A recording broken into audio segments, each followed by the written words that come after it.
What's up, friends, and welcome to another 6-1-Indie Showcase Dev interview. My name is Kyle from the 6-1-Indie side, and today I'm joined by Jakub. Oh, I'm sorry, Yakub. Did I say that correctly? Yes. There we go. From Just Crow Things. Yakub, how are you? Hi, I'm good. I'm doing all right.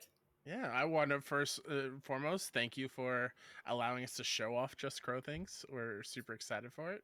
Thank you for Um, having us. Yeah, before we get into learning a little bit more about the game, we always like to start these with asking about developers' history in games and how they got into game dev. So, what kind of games did you like to play? Uh, I played a variety. Hmm. I was when I was a little kid, we had like the NES. So I am from Poland. I grew up, was raised there. So we had like the NES, which in Poland was actually called Pegasus, and it was very like bootleg. I don't think it was official.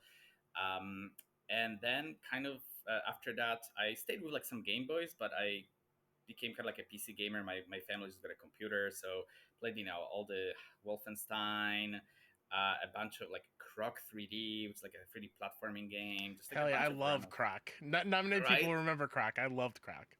Yeah, I just this is so adorable. But I also played a lot with like the map editors, which aren't as much of a thing anymore. But I remember StarCraft. I spent more time with the StarCraft map editor than actually playing StarCraft, and I made like a bunch of like pseudo RPG, like 12 level mission where you go on this epic thing and you recruit people and like it had side quests and everything. So I think that's kind of when I knew I was like, oh, I'm probably gonna be a game developer one day. And it's was that like your singular thing since that, or was like that was your main goal? Like when I grow up, I'm doing game dev.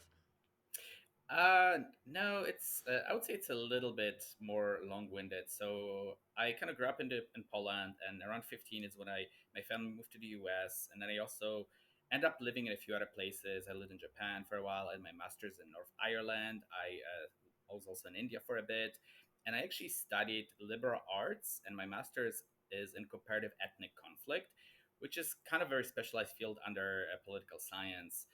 And it kind of pushed me in like interesting different directions. I've also explored filmmaking for a while. After school, I was in Los Angeles working as a cinematographer for 2 years. And also, like I said, my studies definitely inspired making some more kind of thought-provoking games, and that's something I've done in the past with games like Headliner, which is about kind of like fake news and like how society how society is shaped by the news and media you consume. So I was both wanted to make games because I'm a nerd and I like games, but I also had that side of me wanting to do them as something that it's the only art form that's truly interactive, and I thought that has a lot of potential for like influencing people, changing their minds, putting other people in different shoes, and then after doing that for a while, we kind of pivoted towards something that's a bit more lighthearted, a bit more silly, our recent titles like the Crow game. And like I said, also in between all that, I also worked as a cinematographer for a while. So I think there's was elements of me that always said like I'm definitely gonna be a creator and probably something with interactive media. But like the path to get here was long winded and going through many different detours. Yeah, you're talking to somebody who went to college to be a teacher. I was a Hmm. substitute teacher in elementary school for over a decade. Just got burnt out. Worked at a glass and mirror office, and now I'm working in games PR. So I know the journey of weaving and getting to where the end goal would be. For Just Grow Things, what made you guys go with a crow mascot rather than any other mischievous little critter? And will your crows be friends with our pigeon mascot, Petey? So there are pigeons in the game towards the end, and Okay. I'm not sure if I can. So Uh birds are unreal. They're government yeah. drones spying on us. So I'll Mm, just leave it at that. I don't want to sure. spoil too Okay. much. But to answer your bigger question, the idea behind a crow is actually there's a lot of thought that came to that. So after Raining Your Parade, I was prototyping an idea for something similar. Like you're being destructive and like you're interacting with the environment a lot. And at the time, we were literally just a cube, like a default Unity square cube, just rolling around, trashing things. And I was kind of wanting to follow up in this spiritual successor of our previous game, Rain in Your Parade, where you're just a cloud and you rain on people, and like the first level is a wedding, and you just ruin it, and it's kind of similar energy as Just Crow Things. Hmm. Um, but I, very early, like it was pretty obvious to me that like, oh, a cube. It's really funny to me as a developer because every developer knows the Unity cube, but that's not something that's immediately relatable to our audience. And that's kind of when I was like thinking like, what would appeal to our audience, the players who loved Rainier Parade, and that's what I was thinking like, oh, maybe a cute animal because our game did have that very cute and silly element to it. And then I kind of just came up with the idea of a crow, and it just immediately made sense. Crows are, they're so many interesting crow facts. They're so smart. They know how to use tools. They can read faces. They can remember people. They can hold grudges. There's just so much kind of like lore behind crows that we could play around with and incorporate. It also made sense from like the gameplay perspective because I like the freedom that crow being a bird gives you. Because in Rain in the Parade, you're kind of a cloud that always hovers above the level, but you're never really part of the level. But here, I like that it could basically like swoop in, and you could directly interact with objects. So it felt like a natural evolution of our style. And the third reason was just marketing wise. The crows are a whole aesthetic. There's like entire Instagram channels dedicated to crows. It kind of like veers into this kind of like this witchy aesthetic, witchy girls. That's a whole other like TikTok aesthetic as well. So I think it's a hit the sweet spot between having good gameplay potential, being something that's cute and adorable, and having kind of an established audience on the internet and just in general. So it just made a lot of sense for us to go with that. That's awesome, and I love that you bring up Rain on Your Parade because that is one of my favorite games I played in a long time. I just love the chaos of it. And on that note, do you just really enjoy causing chaos in your games? Because it seems like to be a focal point of Just Grow Things and Rain on Your Parade. I think that it's definitely something that's kind of become our brand. And I talked to some friends who've known me for a while. So I've been running our studio for a little over a decade now, and this will be our seventh commercial release. So I think it's kind of also a journey about discovering kind of like our voice and what it is that I personally want to create, and also what kind of makes sense for our company as a brand. Like I said, a lot of my earlier games were a little bit more like serious. They were political commentary, and it's something that I still work on the side a little bit. Actually, the leaf blower game that I mentioned earlier, like it's a bit more than meets the eye. It's there. It has elements of a little bit of like commentary there. I don't want to spoil too I much. watched the speed run at GDQ a few Okay, weeks yeah. ago. Yeah. It's for any audience. It's a free to play game, Yep. so you can play it on free with ads. But the ads are not quite what you think it is, and it kind of goes from there. So I do have that element, but I think with especially with Rain and Parade, we kind of found that like there's something about that visual gags and that interactive chaos, that again is kind of unique in games. You can definitely see that, in like movies with like a lot of things exploding and being chaotic. But when you play that, when you're creating that, it feels very tactile. It feels, I feel like there's a whole genre of like physics gen games that kind of like really capitalize on that. And I think we sort of found our voice in that. And I were kind of just exploring like different ways. What are different things we can do with that? Like what are the gameplay mechanics? What are the different characters we can explore? And it's just fun. Coming from again those political games where it was at PAX you have sit someone down and expect them to read walls of text for 15 minutes, so hard. But you give someone a controller and within 5 seconds they're like pooping on people and flying around and breaking things. It just immediately like the fun is immediate, and I like that. I like how accessible they are that way. That's awesome. On the Steam page, it mentions 10 levels of the game, but also a sandbox mode. Um, how much chaos are we going to get into in sandbox? That is as much as you want to get to. It's Sweet. basically we just wanted to give a free for all for players to like, hey, here's all little different tools and things you can play around with. Just go have fun. And even in the demo and on Raining the Parade, we've noticed early on a lot of people just will spend an hour just setting things on fire or knocking every signpost or building a giant nest in the middle of the level by just collecting all the things. Just it's one of those cool things about games where you can give players tasks, but a lot of times people will find their own joy that you didn't even anticipate, and we just wanted to leave room for that. That's amazing. Um, also, the Steam page is mentioning we get to customize our crows, the way they look, and how many different like cute outfits are we be able to put on our crow, or is there any like standout ones that you're excited for people to see? Yeah, there's about 45 different things you can find, and some of them you get for completing objectives. Some of them are hidden in the levels. Some of them are you might have to like solve some puzzles to find. So we also wanted to make it fun to find those, and they're kind of split between hats or little decorations you can wear, and also skins. So you can make your. I think one of my favorites is you can make your bird look like a pigeon, or a parrot. And as far as like the hats, I think some of my favorites are like we have like a witch hat, which crowy, witchy. We have to have that. Another one of my favorites is probably like we have a plague bearer mask, which already looks like a crow. That's sweet. Yeah, Um, yeah, and we have 10 different levels that are very themed. Like some of them are like kind of medieval. Some of them are ancient Egypt. Some of them are bustling New York. So each of them has kind of like theme specific hats you can find. And some of them are just really dumb. There's like a shark hat, which it's I don't know if you've seen those in real life. It's literally like a shark eating your head, and it just sticks out like a fin. I love that. So yeah, I love so that whole idea of like a crow through time for the crow levels. for It's kind of cool. Yeah, and I think that's speaking about like kind of finding our brand. I think that's also another element that I'm seeing that like, it just I like a lot of variety. Big inspirations are games like Untitled Goose Game or Little Kitty Big City, which focus on this one environment and do it really really well. And I kind of wanted to do the opposite direction of like let's just have 10 different environments that are as different as possible. There's a whole kind of like a Wind Waker inspired level where you're just like flying through this open seas and discovering islands, and I also thought it was like fun as a bird. Like you want to fly around and explore, so let's make a whole level about that. But anyway, I'm getting off topic.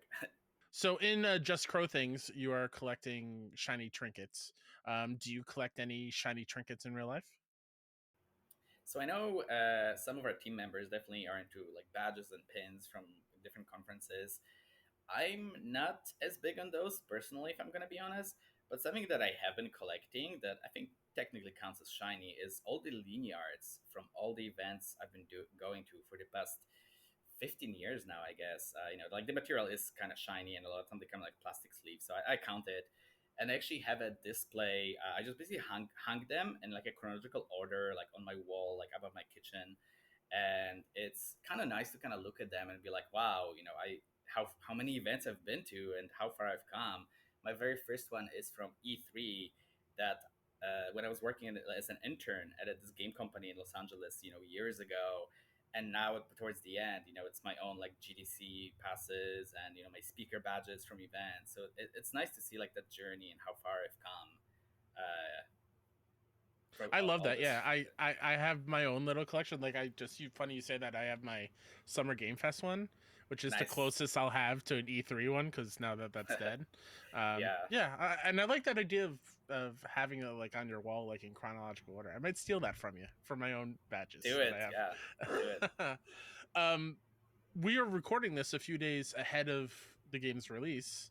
Um, how has reception been leading up to it? People checking out the demo, or are you just like at this point just so excited for people to play the full game? Yeah. So overall, I feel pretty good about the game itself. I think, there's definitely a lot of stress, and I don't know if you've heard of this thing about games, how like your game is terrible until like the last 5% when it becomes amazing. And I Yep. definitely was feeling a little bit like things were constantly breaking and things were janky. But kind of like towards the end, I played the whole game like on Nintendo Switch when I was testing it, just start to finish, and I was like, wow, we made a good game.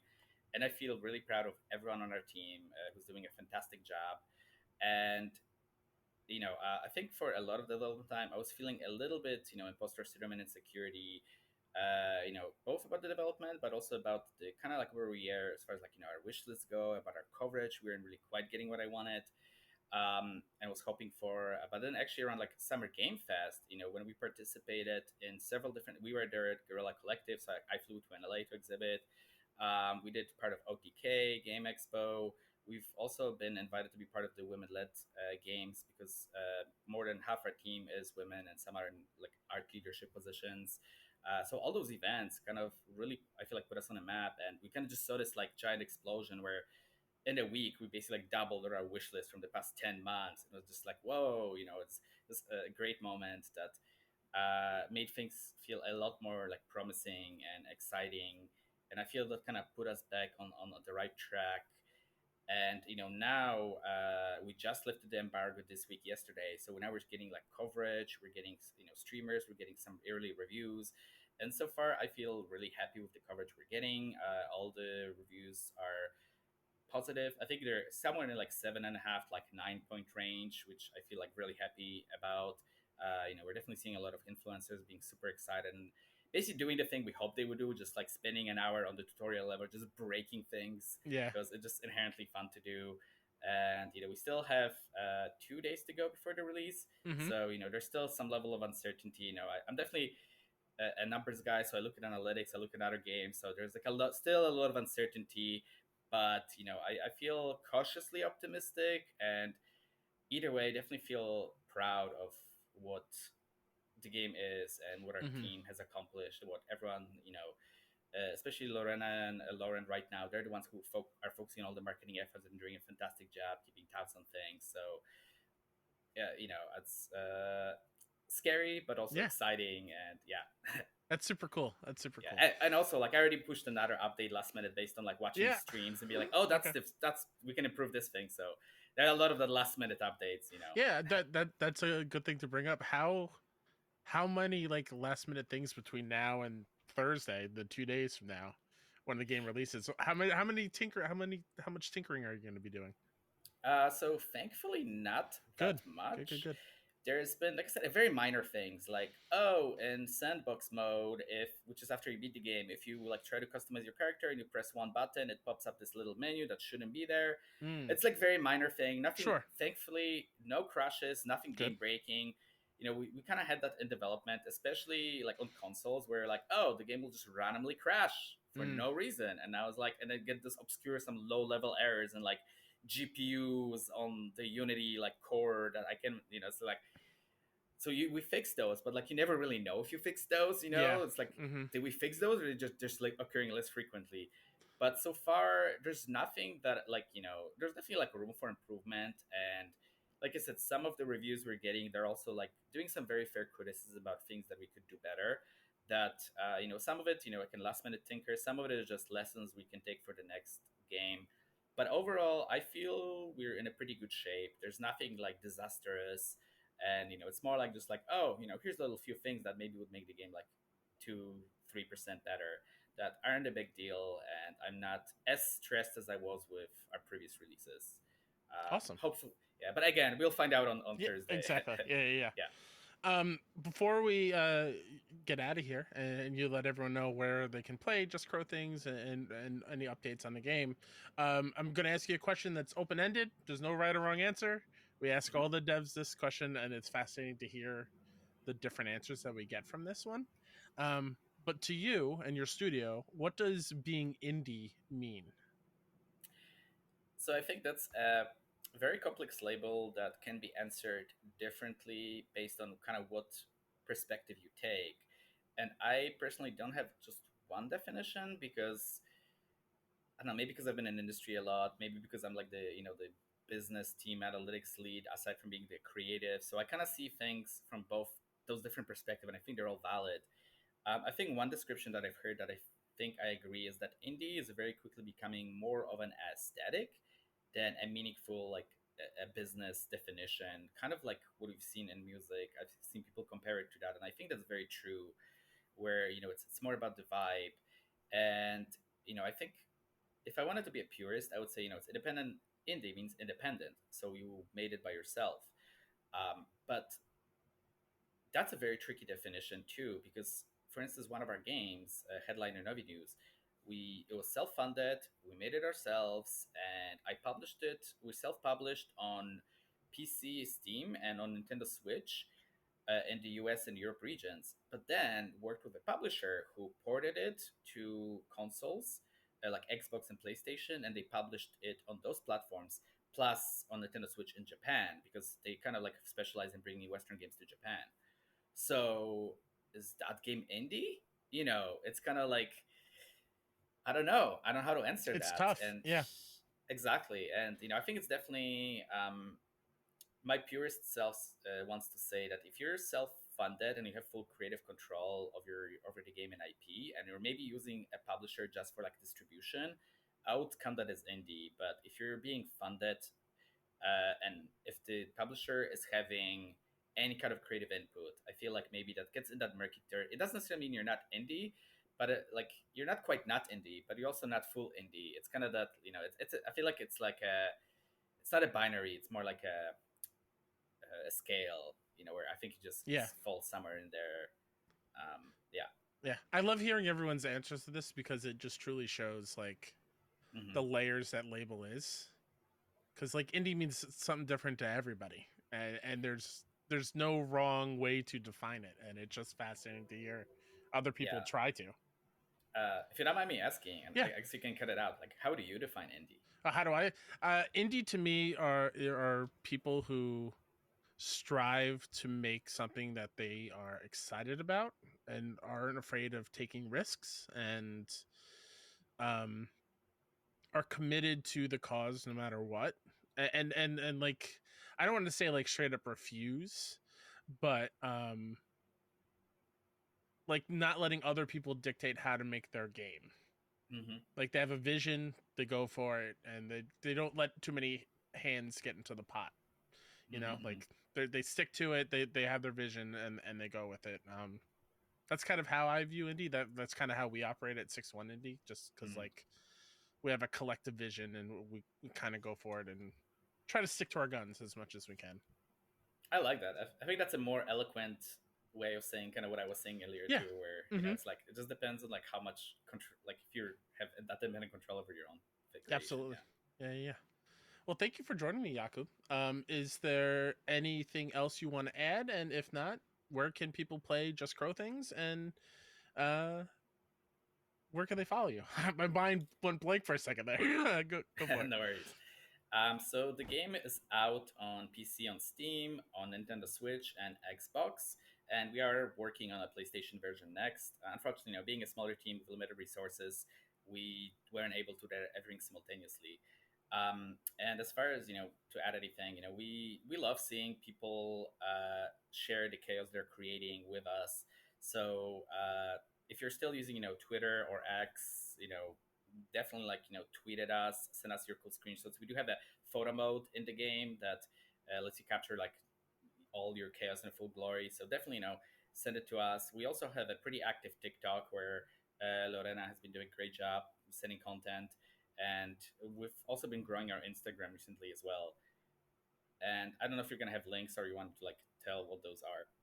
Yeah, we can put the links in the description. Not a problem at all. Okay, great, perfect, yeah. Yeah. So everyone watching, go check out all those links in the description. If you this is the first dev interview you watched, go check out all the other ones that are on our channel, as well as the showcase itself that Just Crow Things is a part of. Please make sure you watch that, or you can go to 61indie.com where we have a full rundown of every single game that is included in this showcase. We love you very much. Remember to stay safe and play more indies. We'll talk to you soon. Bye. Thank you for having me. Bye.